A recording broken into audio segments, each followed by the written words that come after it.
It began like any other morning on Earth. The sky was clear, the streets were full, and people were busy with their normal lives. No one knew that by the end of that day, the world would never be the same again. At 10:42 a.m., something strange happened over the Pacific Ocean. A flash of blue light exploded across the sky. For a few seconds, satellites went blind. All screens showed static.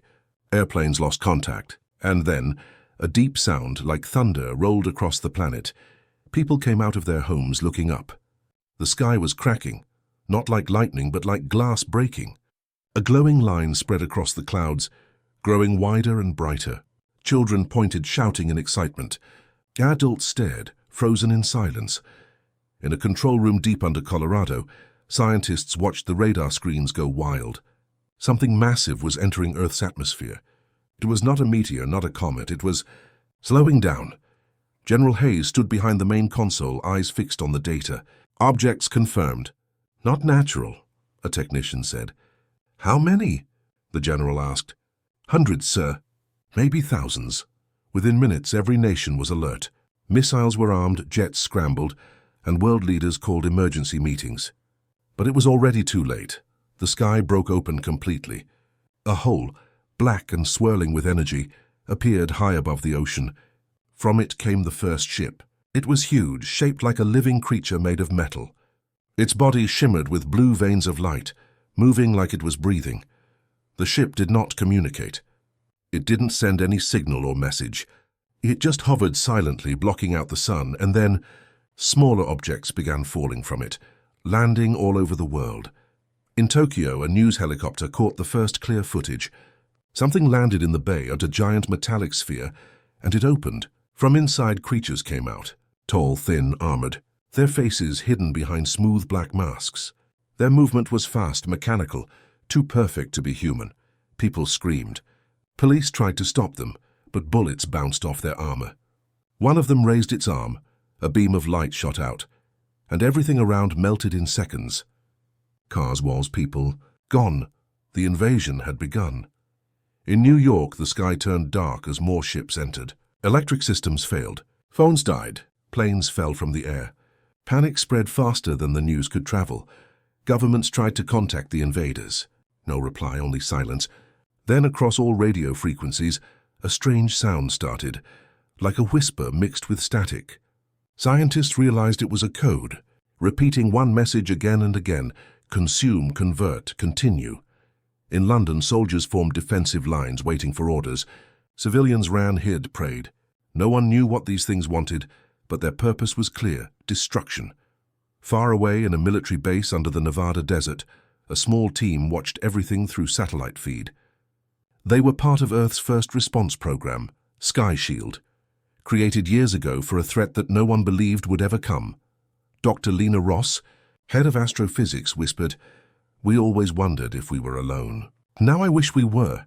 General Hayes gave the order. Activate global defense grid. If they want war, we'll give them one. Across the world, missiles launched into the sky. Hundreds of explosions filled the air. For a brief moment, hope returned. But then, nothing. The alien ships remained unharmed. Their shields shimmered like water, absorbing every hit. Then came the counterattack. Blue fire rained down. Cities burned.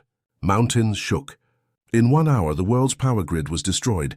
Humanity was on its knees. In the chaos, people recorded everything: phones, cameras, drones, before losing power. The last image uploaded to the internet showed a soldier staring at the burning sky. He looked scared but also angry. He said only one line before the feed cut out: "They are not here to talk. They're here to take everything." And that was the day the sky broke. The day humanity learned it was no longer alone. But deep underground, in hidden bunkers and secret labs, people were already planning the next step. They didn't know how to fight these creatures.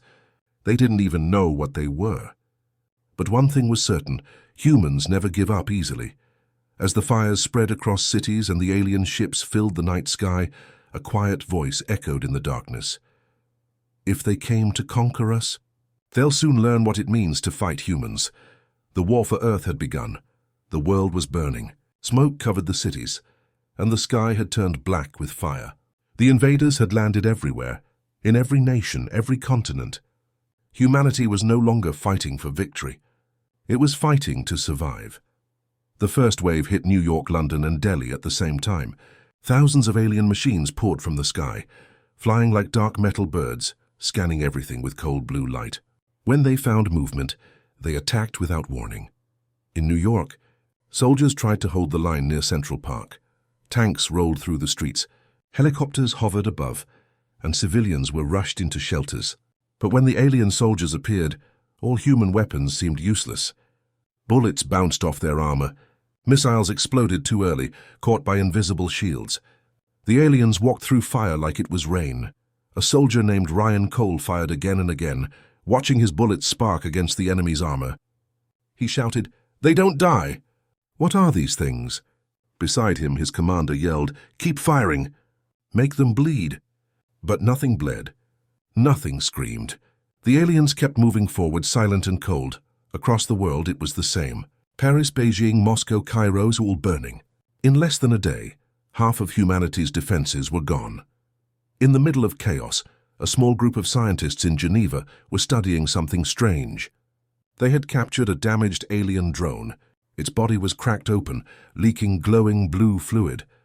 Dr. Lena Ross, the same scientist from Sky Shield, leaned closer and said, "It's not a machine. It's alive." The team scanned it. Inside, they found a mix of metal and organic tissue, something between robot and creature. It was built for war. But it also had nerves like a living thing. That meant it could feel pain. And if it could feel pain, maybe it could die. Dr. Ross sent an emergency signal to all defense bases. They bleed. Repeat, they bleed. That message spread faster than any news broadcast. Every surviving army received it. Hope flickered again. In Washington, D.C., General Hayes gathered his remaining officers. Around the table, faces were tired, dirty, hopeless. The general slammed his fist down. "We know one thing now. They can bleed. That means they can die. We will find a way." Meanwhile, in London, civilians joined the fight. Firefighters, police, even street gangs, all fighting side by side. Old rifles, homemade explosives, anything they could find. Humanity refused to kneel. A teenage girl in Tokyo streamed a short message before power went out. She said, "If you're seeing this, don't give up. We are still fighting." Her video spread across underground networks. Her words became a symbol of resistance. Back in Geneva, Dr. Ross and her team worked without sleep. They discovered that when a certain high-frequency sound played near the alien material, it reacted violently. The creatures screamed, not in words, but in pure pain.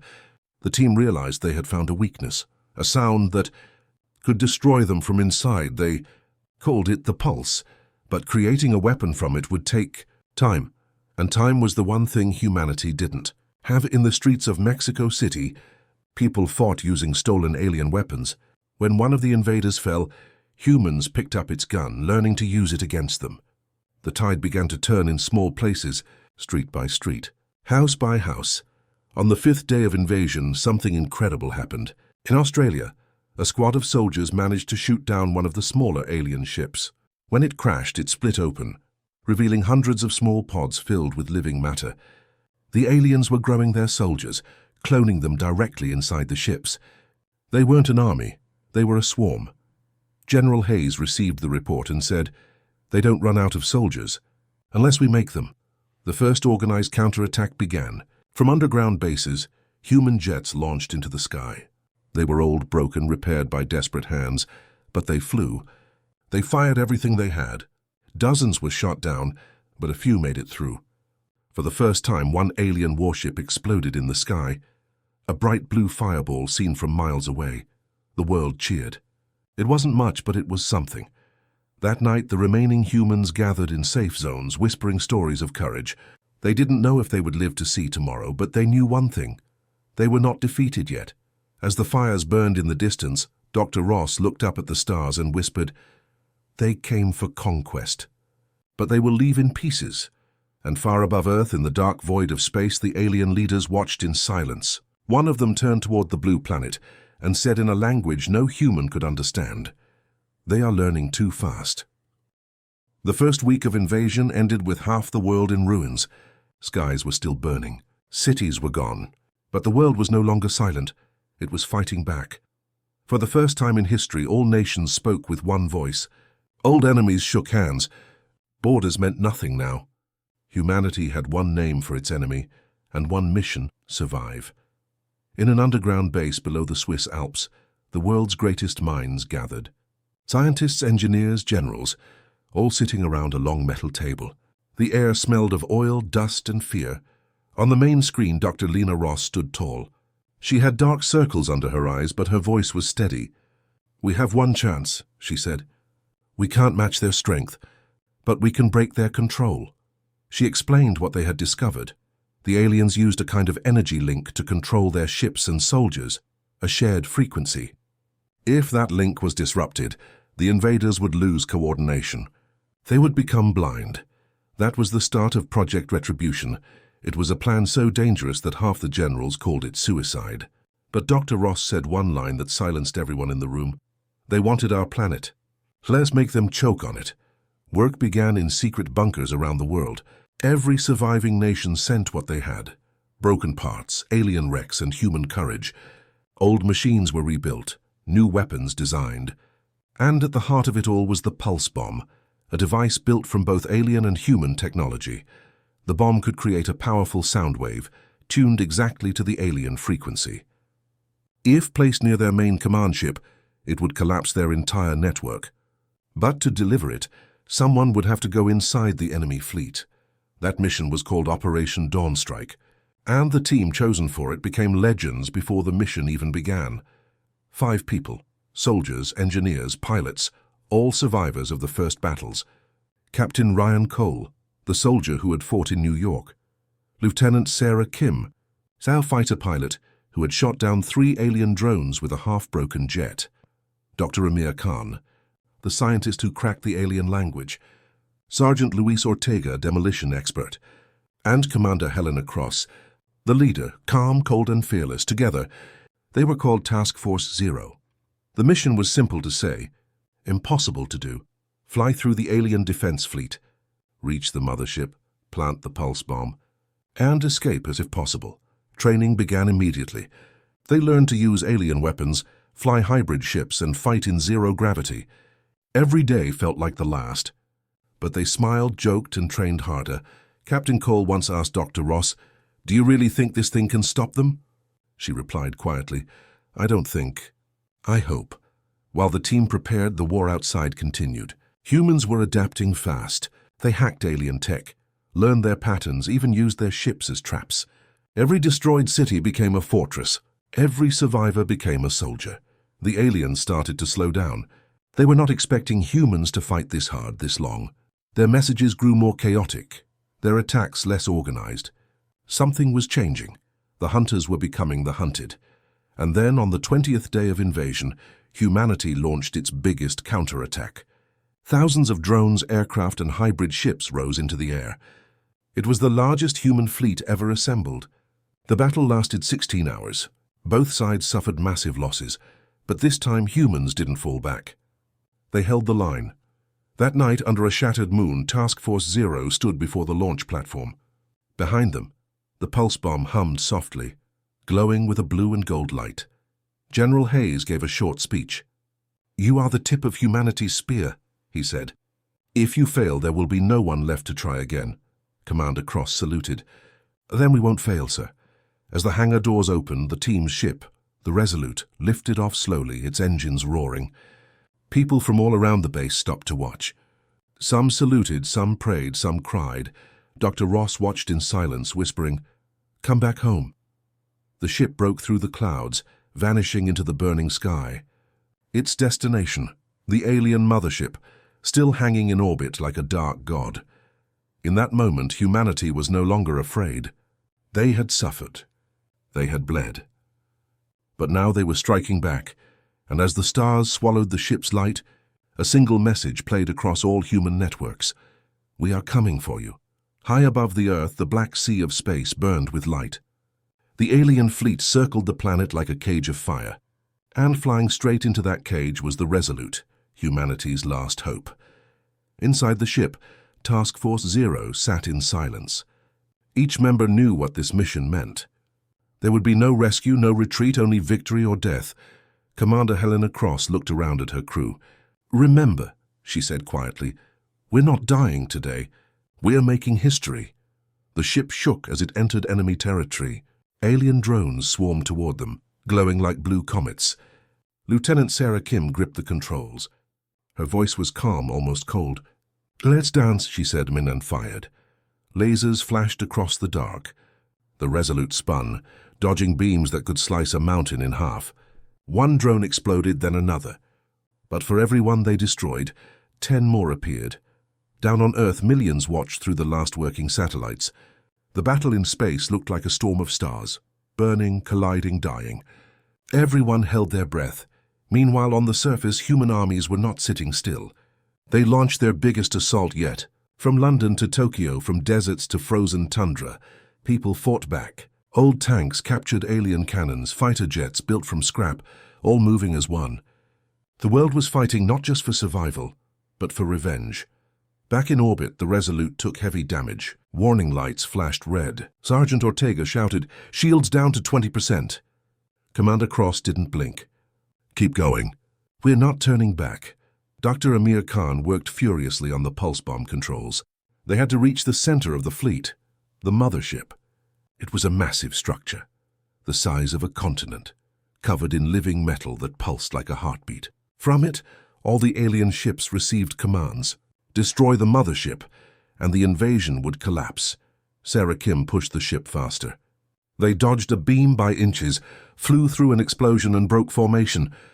When the alien fleet opened fire together, the night itself seemed to tear apart. For a moment, the Resolute disappeared in the flames. People on Earth thought it was over.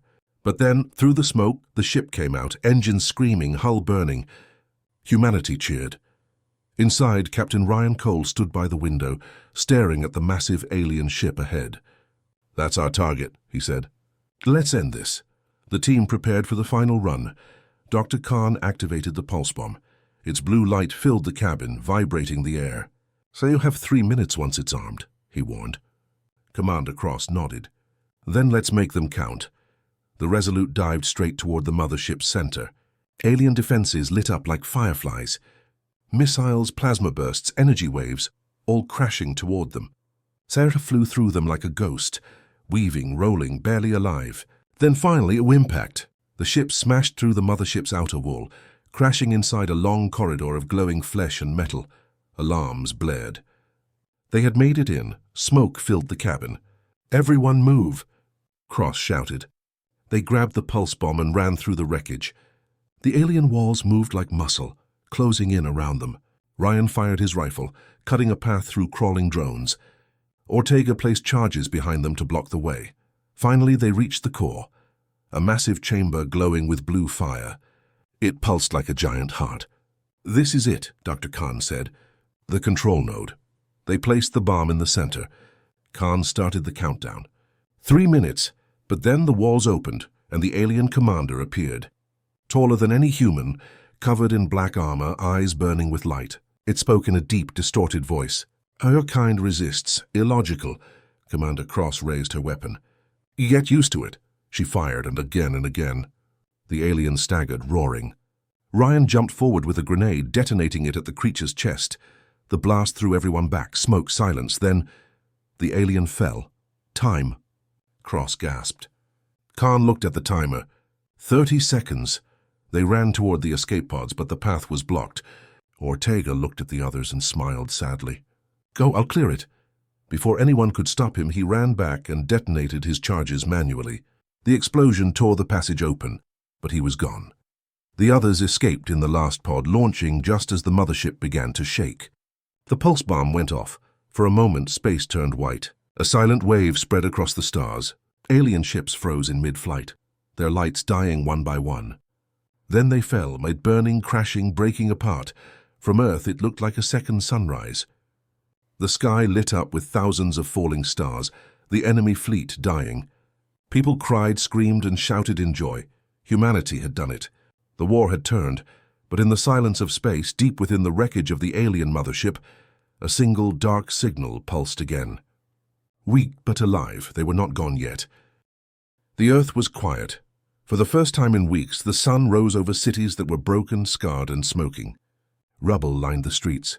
Skyscrapers were reduced to steel skeletons. But humanity still stood. From orbit, satellites captured the alien fleet retreating. Thousands of ships were destroyed. The rest fled in pieces, bleeding through space. They had tried to conquer Earth, and failed. Down on the surface, survivors emerged from shelters, bunkers, and underground tunnels. People wept. People laughed. People hugged strangers. They had lost friends, family, homes, and cities. But they were alive. Captain Ryan Cole walked through the streets of New York, seeing the aftermath. Bodies of soldiers, humans and aliens alike, lay side by side. He clenched his fists. "Never again," he whispered. Commander Helena Cross stood on a rooftop overlooking London. Her ship, the Resolute, had returned barely alive. The team had survived, but not everyone. Sergeant Ortega, the demolition expert, had sacrificed himself to give the others a chance. The team remembered him in silence. Dr. Lena Ross and her colleagues moved among survivors, helping wherever they could. They collected alien wreckage to study, trying to understand their technology. Humanity had survived, but the war had taught them a harsh lesson. They were not alone. In small towns and cities across the globe, humans began rebuilding. Children played among ruins. Farmers planted crops in ash-covered fields. Soldiers trained, engineers rebuilt, and scientists worked day and night to prepare for whatever came next. Even in victory, the world knew the aliens could return. The signal from the mothership had not completely disappeared. Though faint pulse lingered in space, a reminder that the war was not over. Yet humanity had changed, no longer divided by borders, no longer afraid of the unknown. People had discovered a strength they never knew existed. They had fought against impossible odds and won. On a hill overlooking the ruined city of Delhi, a young girl pointed to the sky. "Will they come back?" she asked her father. He looked at the horizon, the faint glow of alien wreckage visible even in daylight. "They might," he said. "But if they do, they'll remember this day. They'll remember humans fight like monsters." In orbit, scientists watched the last alien ship fall apart. It disintegrated into pieces, each fragment burning in Earth's atmosphere. It was a moment of triumph. The enemy had been sent back in pieces, their fleet shattered, their plans destroyed. Commander Cross addressed the world via broadcast. Her voice was calm, strong, and determined. "People of Earth, we have won a battle, not the war. We have survived. We have fought back, and we will continue to protect our planet. We are humans. We do not give up. We do not kneel, and we do not forget." Across the globe, cheers echoed. Flags were raised in ruined squares. People held hands. Strangers embraced. For the first time in months, there was hope. But in the silence of space beyond the debris, something stirred. A faint light pulsed, a signal, weak, almost imperceptible. It was a promise, a warning. The galaxy had noticed Earth, and it had remembered. Down on Earth, Captain Cole and Commander Cross stood together, watching the night sky. Stars sparkled above, calm and distant, but they knew the truth. The universe was bigger than humanity, and danger would always return. Yet humanity had learned something no alien could ever understand. Humans were unpredictable, humans were clever, humans were fearless, and if anyone tried to take their world again, they would be sent back in pieces. The war had ended. The Earth had survived. Humanity had won, but the stars waited. And somewhere, far away, new enemies were already watching.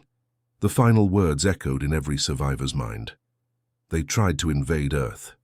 But they forgot one thing. We are the monsters that even monsters fear. And under the calm sky, the humans smiled, for now the planet belonged to them.